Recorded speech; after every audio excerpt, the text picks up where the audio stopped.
తడిసిన ధాన్యాన్ని కొనాలి బ్యాగులు.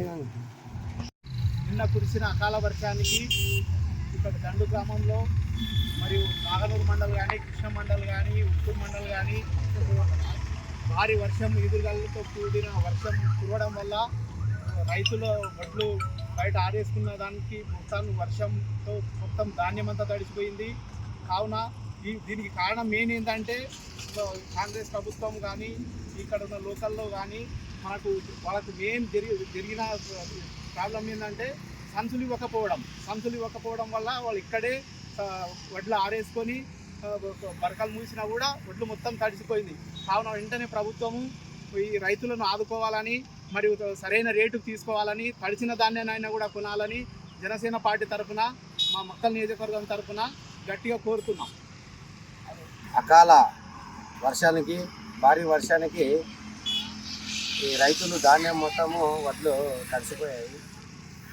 ప్రభుత్వం వెంబడే స్పందించి ఈ రైతులకు రైతు వేదికలు కట్టారు, కానీ అవి మనకి వినియోగంలో లేవు. అదేవిధంగా రైతులకు ఈ గన్ని బ్యాగులు ఇవ్వకపోవడము, రైతులు చేలు కోసి 10-15 రోజులు అవుతున్నా కూడా, గడుస్తున్నా కూడా ఒక రైతు ఆవేదన పట్టడం లేదు గవర్నమెంట్కు. ఈ రైతుల గురించి ఆలోచించే నాదుడే లేడు.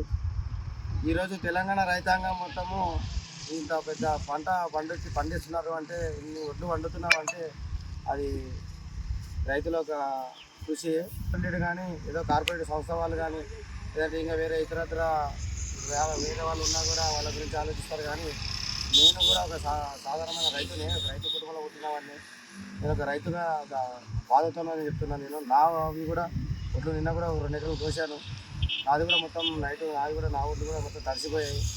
దయచేసి ఇప్పటికైనా ప్రభుత్వ యంత్రాంగం స్పందించి తక్షణమే రైతుల పట్ల గన్ని బ్యాగులు, సంచులు ఇప్పించి ఈ తడిసిన ధాన్యాన్ని కూడా తరుగు లేకుండా అదే రేటుకు కొనవలసిందిగా జనసేన పార్టీ తరఫు నుంచి, మక్కల్ నియోజకవర్గం తరఫు నుంచి కూడా డాక్టర్ మణికంఠ గౌడ్ ఆధ్వర్యం లోపల చేస్తున్నాము. తప్పకుండా మీరు స్పందించి ఈ రైతులకు కూడా ఆదుకుంటారని కోరుకుంటూ ముగిస్తున్నాం.